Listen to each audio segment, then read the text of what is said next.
Hi there, my name is Jonathan Ferguson. I live in Calgary, Alberta, Canada, and I recently had a liver transplant about 2 years ago. It saved my life, and I'm here to talk about it. It was actually my brother who was my living donor. He donated 67% of his liver about 2 years ago. We both had a few complications afterwards, but we're here to tell the tale.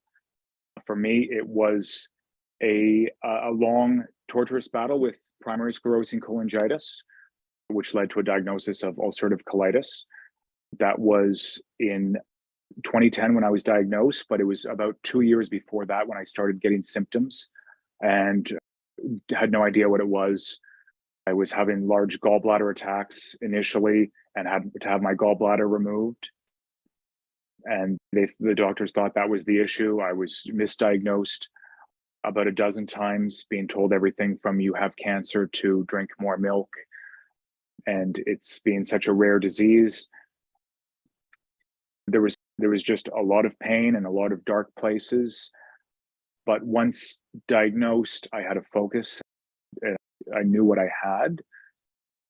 And just, I really hadn't heard about it before. I'd never heard of PSC before or anybody who had ever had it.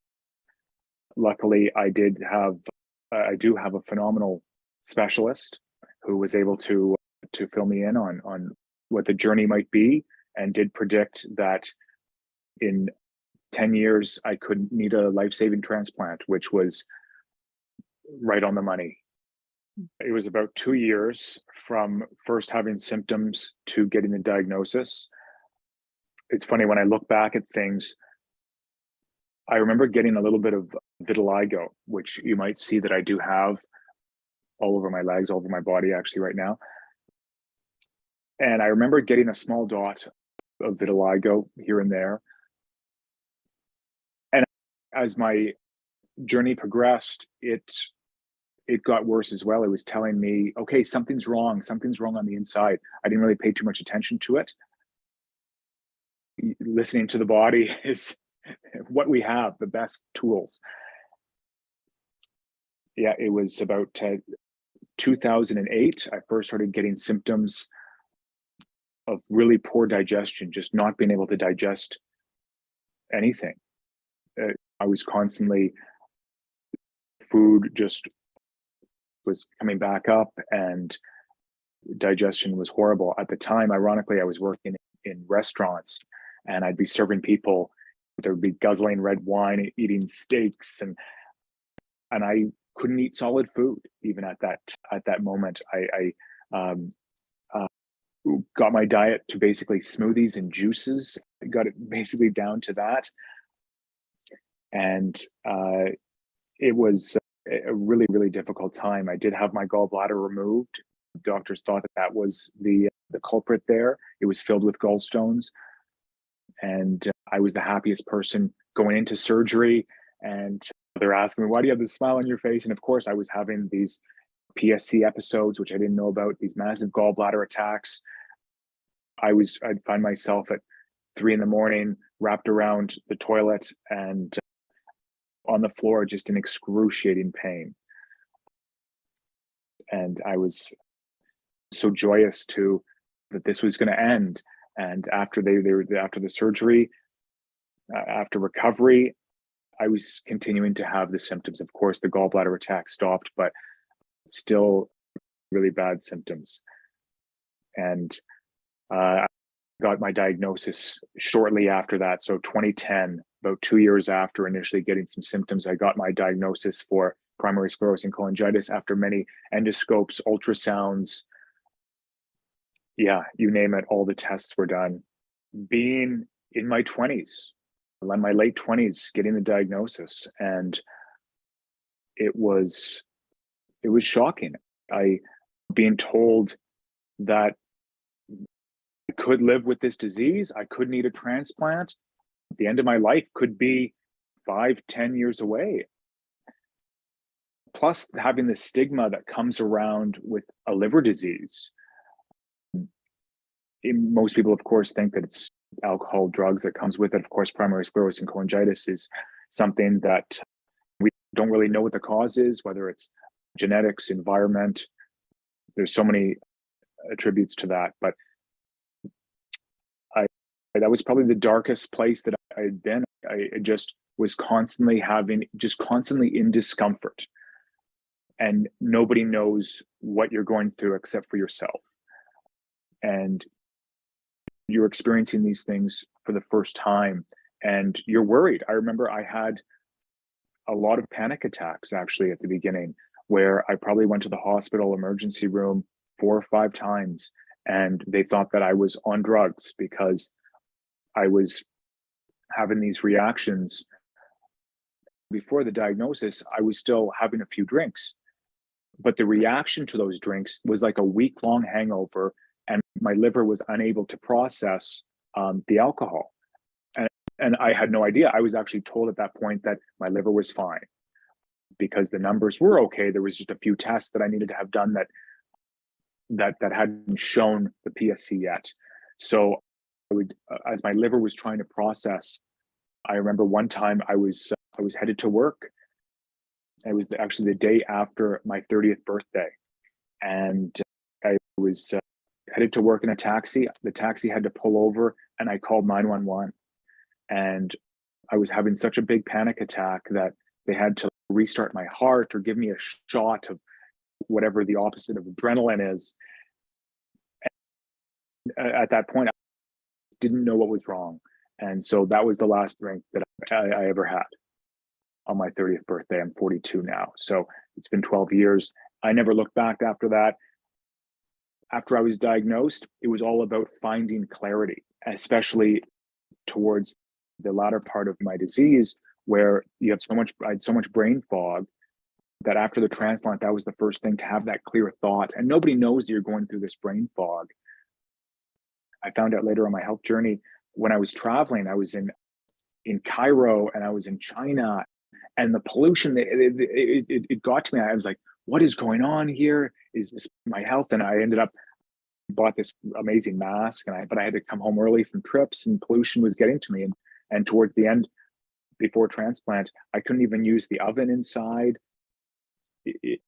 Just driving down the highway with the windows open, getting the car emissions was affecting me. And of course, it's not something that happens right away because the liver is processing things, and then all of a sudden it can't. And that's when, it fogs the brain and you just feel like you're kind of on autopilot. And having that clear thought again after transplant was like the greatest gift. You could need a transplant. You have no idea. Your health is up in the air. Your future is up in the air. So these years were my last. And around the same time I was diagnosed, my mother was diagnosed with multiple myeloma cancer. And we've always been very close, and we love to travel together.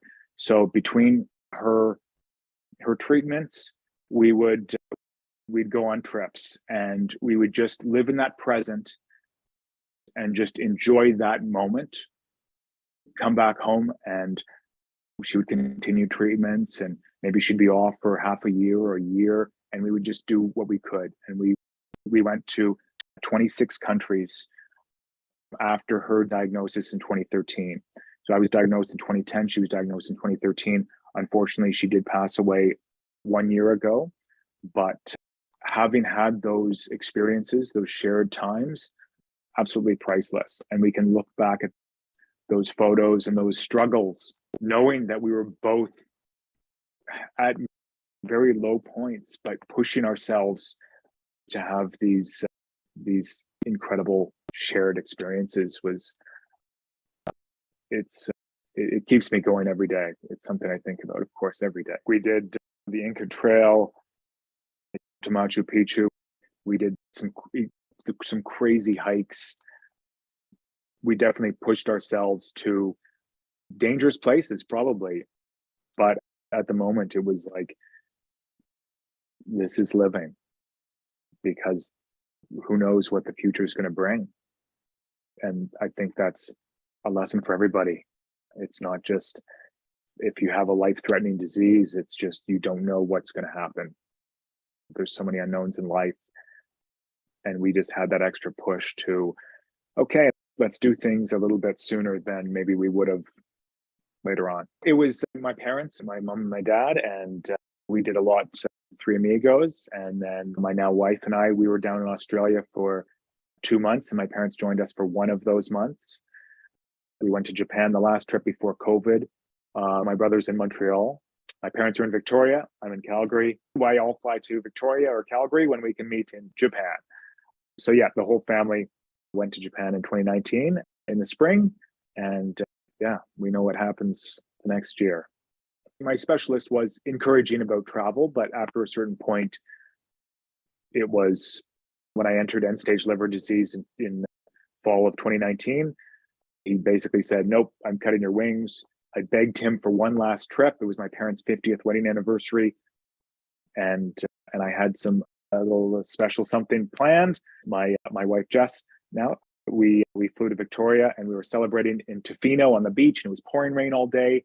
And finally the rain stopped in the evening and the clouds parted and this beautiful sunset on the beach. It was low tide, so super shallow, lots of beach space. And Jess and I went for a walk, and I got down on one knee and proposed. Having entered end-stage liver disease, I had no idea what the future was going to be. And she was my partner through this whole thing, and been through some very difficult times. A lot of the times it's more difficult on the loved ones than it is on the person. Although I went through a lot of pain and discomfort, you get used to what you're going through, and that's the normal. But for others to see you fade away, both mentally and physically, it's very difficult. This was a time to say, you know what, we're in this, we're fighting this thing together. And yeah, it was a very special moment. And we were able to get married this year. With Jess, there was certainly a big connection. And I think it was our second date. We went for a hike, and she actually was the first one she told me about her health journey. And she was diagnosed with ulcerative colitis in her early 20s. And she was a school teacher. She actually moved from Alberta to Toronto. And this led to her becoming a holistic nutritionist and just to help herself, which she did. And now she's devoted her life to helping others through nutrition. She was able to share her journey, and it was like this huge relief. Oh my gosh, this is serendipitous. So I one-upped her. I don't know exactly what was going through her mind at the time, but here we are. She's a very strong person and was so empathetic to be with somebody who's going through similar things, but it's the perfect partner to go through these things with, and to also help me through food as well on the journey. Yeah. PSC is such an interesting disease because it's something that could be managed.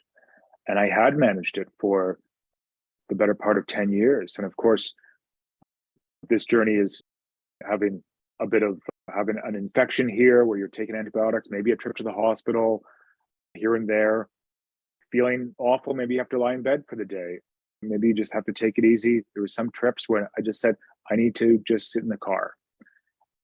And yeah, when it finally came down to it's getting worse and worse, nobody knows what you're going through. And my brother knew what I was going through, but I don't think knew how bad it was. And when we were actually in Japan, we had a bit of a talk. And it's tough. You expect people. I had friends that said, I'm there for you. I'm going to do this for you. I will save your life. And of course, there's some things to say in that spontaneously, but it's something you really need to think about. You need to think through, how is this going to affect my family? My brother he has 2 kids. His wife was initially, oh my gosh, you have to do this. And then of course she started doing some research, and there's no way you can do this. And it's a lot of discussions. My brother he's a thinker. So it wasn't an immediate reaction. Also, he was on contract filming a movie. He's a film director and writer. So he's on contract in the States for X amount of months. And there's hundreds of people that are relying on him. this is a difficult situation. Of course, when it comes to your brother's health, okay, we can find a replacement and that was actually in the works before COVID hit, but it wasn't always him. I had a few people doing the workup for it, some family friends, and one guy, actually a family friend, and he did all the workup. He's a match. He's so gung-ho about it. He has a very, very rare bile duct system that just wouldn't line up. So he was heartbroken. He said that he would still be an anonymous donor going forward. So I did have to put the word out. We didn't know that my brother, because there's so much testing, we didn't know my brother was going to be a match. Blood type is only one piece. So I thought, after being diagnosed with end-stage liver disease in fall of 2019, it was January, I decided to share my story on social media. Jonathan took his life-saving plea online. He's received an outpouring of support, but still no match. And while he's looking for his own savior, he's using his platform to spread a life-saving message. A lot of close friends knew what I was going through, of course. They could see that my eyes were sunken. I was extremely jaundiced. I was scratching everywhere. They knew that I was declining quite rapidly. But so many people were used to years of being able to manage this. And all of a sudden, like this, it's end stage and you're on the list. So it was sharing with friends, but also a bit of a plea for help. And I shared this on Facebook. A friend said, "Can you please make this public?" I didn't really think about that before. It was just for close friends. I made it public, and all of a sudden, people were sharing it, and it just exploded. And I don't know how 10,000 shares or something.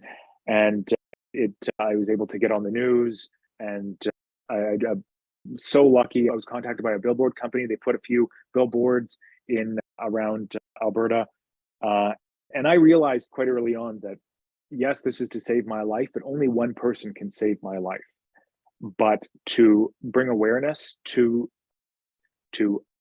organ donation and others that are in need there, if you can't be a match for me, then you're a match for somebody. So if you're really interested in doing this, really pursue this. And so there was a few friends that were in the mix as well. And then COVID hit, and my brother was in the process at that time of finding a replacement for himself at work. And it was a very delicate situation, but he was okay. My brother comes first. And then he was told, we actually had a date. I remember I was working, I'm a photographer, and I was out at work, and I got the call that my brother would be my donor. And we had a date for March like 20th, 2020. And I'm in tears. And everybody that's in the shoot is involved, knew the story, and they could see obviously that I look like a skeleton with extreme jaundice. And it was like hugs all around. And then COVID hit, and then the surgery was canceled. And my brother was told that he's no longer able to travel. Again, I'm without a lifesaver, knowing that, of course, there's two kinds of transplants, the living donor and the cadaver. You're waiting for that cadaver to potentially show itself. And there was a day in May of 2020 where I did get the call, we have a cadaver liver for you. The joy, I'm not trying to get too ahead of yourself, but we were in Calgary, we drove to Edmonton, and we're in COVID. So I have to say goodbye to Jess outside the hospital. I said, pretend like I'm going on a trip and I'll be back soon. And we had a moment, and I went inside, and it's a surreal moment. And I had blood drawn, and then they said, there's a phone call for you. I picked up the phone. It was one of the surgeons. They said, "I'm sorry, Jonathan, the liver wasn't healthy as we'd hoped it to be." We drove back to Calgary. It wasn't meant to be. And then this is May, and I've probably got two months left to live at this point. Health is really bad. And also my vitiligo has it's exploded. And because itchiness with the PSC, I'm scratching everywhere from head to toe. And everywhere that I'm scratching, like the next day, I lose pigment. Just this reaction of the vitiligo. It's gotten a little bit better, but it's all over my entire body still. But in the grand picture, I remember when I first started losing my hair, and that was a big deal. And then I got vitiligo, big deal. And then you have a life-threatening liver disease. Everything else is irrelevant. So we come home from the hospital. This is May now. Now we're into June, and I think it was the day before my birthday, and I got a call from my hospital. It's back on. Your brother's going to be your donor 1 week from now. We have the date. And so the other side of things, I had one of my best friends who, so many things are going on in his life at that moment, but he's chosen that he's going to be a donor as well. So he's the guy. My brother's out at that before that. So he's the guy. He's done all the testing and he's prepared himself. He's had many sleepless nights, and his mom's flying in to take care of his kids. And the transplant team has one date available to the end of June. And they call my friend. He's in a business meeting. He doesn't pick up. The next call is to my brother. My brother picks up. It's somebody on the transplant team he's never talked to before. And they said, we have a date. It's 1 week from now. He said, oh my gosh, I'm back on. It never left his mind that he wasn't the guy. He always thought in his mind, I'm like, this is what I'm meant to do. If your Toyota breaks down, it's better to replace it with a Toyota part. So he always thought, okay, he's getting the Ferguson brand liver here. He said, okay, I'm in. So 5 days later, we meet up in Edmonton, and it's happening the day before the surgery, and I'm all smiles. And you're at the lowest point in your life, and you have to find somebody to save your life. It's the craziest thing we've gone through. And that person needs to be fully on board for everything. My brother was my best man at the wedding. It was a very small wedding, but everybody at the wedding, he was shocked by everyone coming up to him and saying, oh my gosh, thank you so much for our friend being here. And he was very overwhelmed and touched, and it's he still says, even after complications, still says that one of the greatest things he's done, and it's brought us incredibly closer. Yeah, it certainly was not easy. Unfortunately, the post-care, it hasn't been what we would have wanted. The post-care is just as important. I did have some complications after. It was February when I started feeling like a human again. So it takes time. I'm here, and I don't get tired of people saying, wow, you look great. Yeah, what they don't know is that I feel, not all the time, there's still ups and downs, but a lot of, like, when I feel great, like, just like I told my doctor years ago, I said, if I can get this transplant, like, you will see me doing naked cartwheels outside of your office window. And there's days when I'll have some underwear on, but I will take him up on that. Like, I will be out there, because there's days that I feel like that. And it's not every day. There's still days that there's ups and downs, and I feel a bit blah, and there's still days that I get a bit foggy, but it's an ongoing process. But to talk to others that are in that position, I have a good friend who just had a transplant, liver transplant, and he's having some complications on the other side, but complications are more the norm, and it's preparing yourself for whatever is going to happen. In life, we don't, a lot of decisions are made for us. We don't have control over so much in life,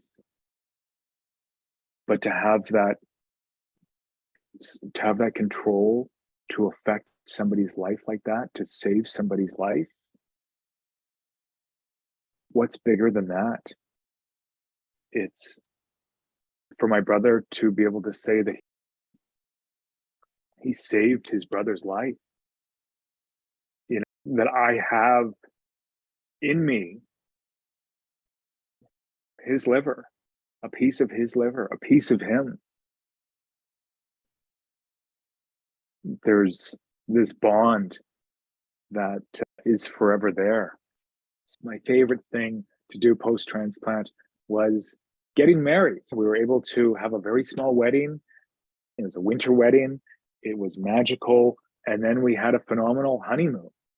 And we went to Europe, and I was cycling for the first time. It was incredible to swim in a pool, to swim in the ocean for the first time and feel, you use your core so often, just the strangest feeling, but it was incredible. It was freeing, and to feel the sun just on my body, it was like this rebirth and this triumph of what can be achieved, and that you can come out of this dark hole that you've been in for a long time, figuratively, and also with COVID, being stuck at home. But it's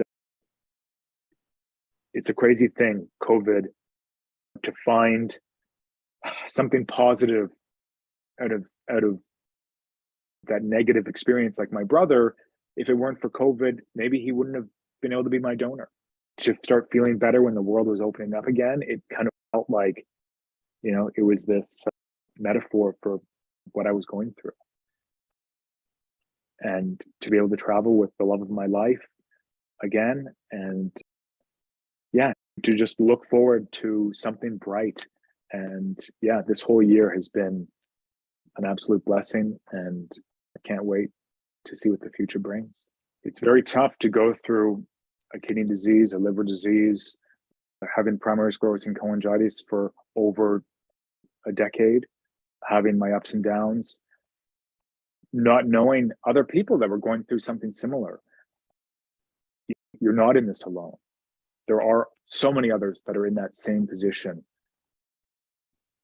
And stay strong. There is light at the end of the tunnel.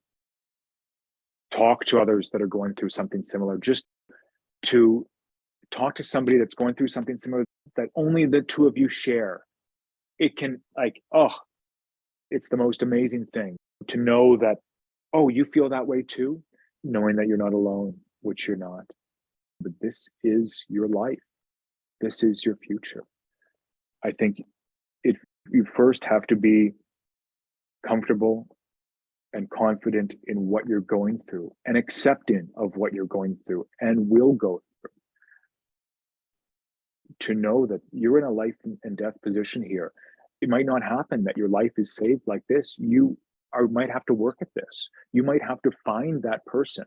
When I put my plea out online, I didn't think about it. I had a picture of myself that I took in a hospital bed, and I looked awful. But that's what people need to see. People need to see you at your lowest. This is your life, and the fact that somebody can donate something and you can both keep on living a healthy life. This is a very special thing that we can do for somebody else. But it takes a special type of person to do it. So I think starting that conversation and being comfortable talking about what you're going through. So often in life, we don't have a choice here. But to save somebody's life, that's the best choice we can make.